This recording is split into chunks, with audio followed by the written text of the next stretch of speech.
Заслуженный работник образования Батма Топоева-Ставинская с 2017 года планировала создать платформу для цифрового изучения государственного языка.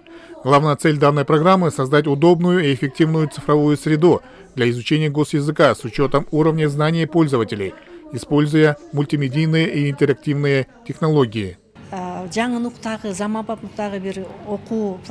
Цифровая платформа обучения кыргызскому языку была специально разработана для организации обучения государственному языку в цифровом формате. Она предоставляет методы последовательного обучения языковым навыкам, таким как аудирование и понимание прочитанного, письменное и устное выражение мыслей, мультимедийные инструменты, а также предлагает учебные материалы, тесты, упражнения и другие образовательные ресурсы.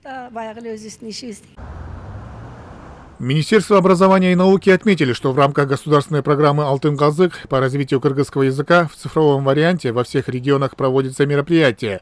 Кроме этого, ведомства будут разрабатывать методы по изучению и распространению государственного языка совместно с другими организациями или отдельными людьми. Бүгүнкү платформа бизге ден ошо билим берүү чөйрөсүндө кошумча материал катары.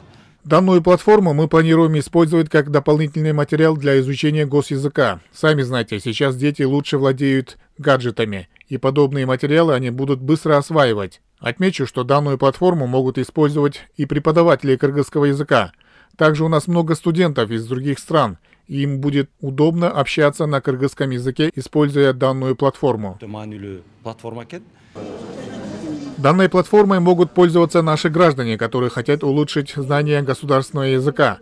Отметим, что в разделе платформы «Лексический минимум» слова переведены на 5 языков – кыргызский, русский, английский, турецкий и китайский, в соответствии с требованиями уровня, чтобы сделать их удобными и понятными для пользователей разных национальностей.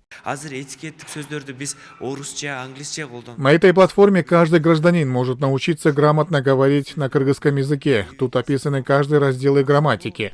Кроме этого, тут описаны слова этикета. Например, многие слова в этом направлении пишутся либо на русском или английском языках.